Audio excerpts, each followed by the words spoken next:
जय श्री कृष्ण। आज हम श्रीमद् भागवत रहस्य महात्म सात नंबर प्रसंग करेंगे। श्री गणेशाय नमः, श्री गणेशाय नमः, श्री गणेशाय नमः। ओम नमो भगवते वासुदेवाय। श्री कृष्ण शरणम मम। आनंद के धाम श्री शंकर जी का शुकदेव अवतार। श्री शुकदेव जी 16 वर्ष तक माता के पेट में रहते हैं और परमात्मा का ध्यान करते हैं। व्यास जी ने पूछा कि तुम बाहर क्यों नहीं आते, तो उन्होंने उत्तर दिया, मैं संसार के भय से बाहर नहीं आता क्योंकि मुझे माया से भय लगता है। तब द्वारकाधीश ने आश्वासन दिया, मेरी माया तुझे नहीं लग सकेगी। तब शुकदेव जी बाहर आए।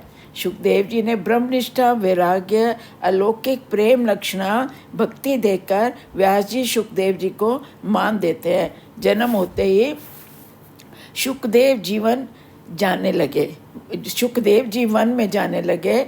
अरुणी देवी माँ ने प्रार्थना की, मेरा पुत्र निर्विकार ब्रह्म रूप है, ये मेरे यहाँ से दूर ना जाए, इसे रोको, इसे रोको। व्यास जी समझाते हैं, जो चीज़ हमें बहुत प्रिय होती है परमात्मा को वही अर्पण करना चाहिए, वह तो जगत का कल्याण करने जा रहा है।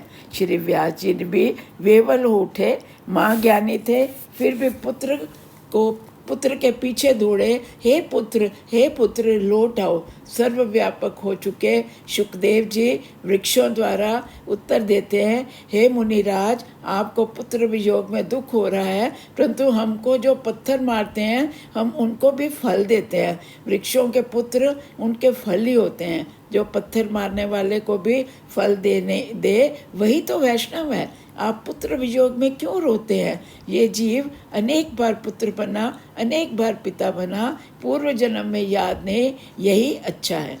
पिताजी, ना आप मेरे पिता हैं ना मैं आपका पुत्र हूँ, मेरा तो सच्चे पिता नारायण जी हैं। शुकदेव जी नर्मदा तट पर जाते हैं और कहते हैं, नर्मदा के इस किनारे मैं बैठता हूँ, दूसरे किनारे आप बैठिए, मेरा ध्यान छोड़ दो। दूर से चाहे आप मुझे देखो, पर ध्यान परमात्मा का ही करें। भागवत की कथा सुनने के बाद आप भी परमात्मा को ही पीछे पड़ो, तभी कथा श्रवण सार्थक होगी। एक बार नैमिषारण्य क्षेत्र में शौनक जी ने सूत जी से कहा कि कथाएं तो बहुत सुन ली, अब सर्व कथाओं का सार तत्व सुनने की इच्छा हुई है।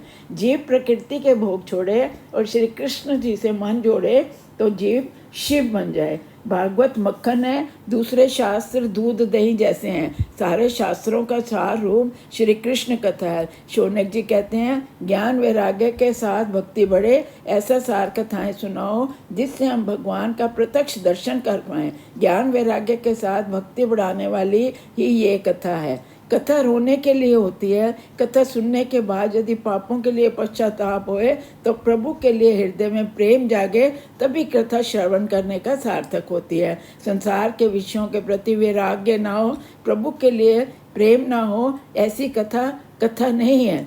कथा जीवन को सुधारती है, परिवर्तन लाती है। कथा मनुष्य के जीवन में क्रांति लाती है। लौकिक दृष्टि हलवे में गेहूं की कीमत कुछ अधिक नहीं है, किंतु आटे के बिना हलवा नहीं बन सकता। हलवे के लिए तो आटे, घी, गुड़ सब की ज़रूरत एक जैसी है। इसी प्रकार जीवन में ज्ञान वैराग्य भक्ति तीनों की ज़रूरत है। अनेक ऋषि मुनि वहाँ गंगा के किनारे बैठे थे, परंतु कथा करने की कोई भी तैयार नहीं था। तब भगवान ने श्री शुकदेव जी से एक प्रेरणा दी कि वहाँ जाओ। श्री शुकदेव जी ज्ञान वैराग्य भक्ति से परिपूर्ण है। भागवत शास्त्र प्रेम का शास्त्र है। श्री कृष्ण की कृपा से देह मान भूले तो मानो प्रेम सिद्ध हुआ। ज्ञान मार्ग से जो प्राप्त होता है वह अनुभव करना है। ज्ञान मार्ग में भेद का निषेध है।